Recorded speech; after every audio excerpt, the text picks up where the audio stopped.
Are you the early bird who catches the worm? Or are you the night owl who enjoys the peace and tranquility of the darkness? People are generally one or the other, and each has its advantages and disadvantages. Let's take a closer look at both. Research shows that morning versus evening types are also of a classic left versus right brain division. That is to say, those people who get up early tend to be more analytical and methodical, thus use the left side of their brain more, whereas night owls tend to be more creative or artistic, relying heavily on the right side of their brain. Research has also found that night owls suffer with poor attention rates, slow reactions, and increased drowsiness throughout the day. Early birds are mostly viewed in a positive light, as being productive go-getters. But the truth is that we cannot simply push ourselves to be one or the other. Science reveals that we are genetically geared by our chronotypes to be morning or night creatures. Light exposure also affects our body clocks. The sleep hormone melatonin is naturally produced when we are exposed to darkness, but suppressed when there is light. This explains why we generally awake when sunlight enters the bedroom and become sleepy when the sun goes down and evening comes around. Although early birds may achieve more academically, night owls tend to benefit from better memory retention, increased processing speeds, and faster cognitive skills. They are also more open to new experiences, keen to experiment, and have higher IQs.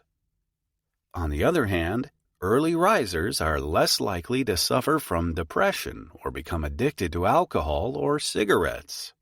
Of course, we cannot group all morning or night people into only two categories and expect that they have all the same characteristics. These observations are quite broad, but scientists do see many common regularities. Naturally, our sleep patterns will also be largely influenced by our age, our work, or our family life.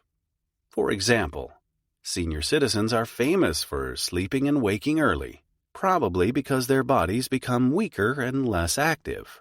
Jobs which require overnight shifts will result in sleeping during the day.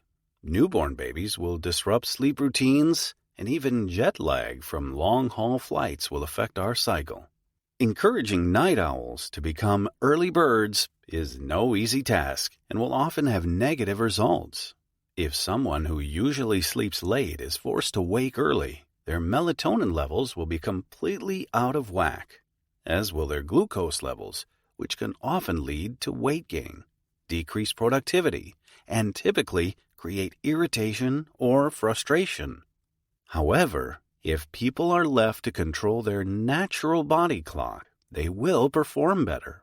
They will be in higher spirits, and they will not resent sunrise or sunset. It goes without saying that for newborn babies, the rules go right out the window. But ultimately, the ideal is to help them understand that darkness means rest or sleep, and that light means activity. In that sense, we are helping to create their future sleep patterns and determine whether they will become early birds or night owls.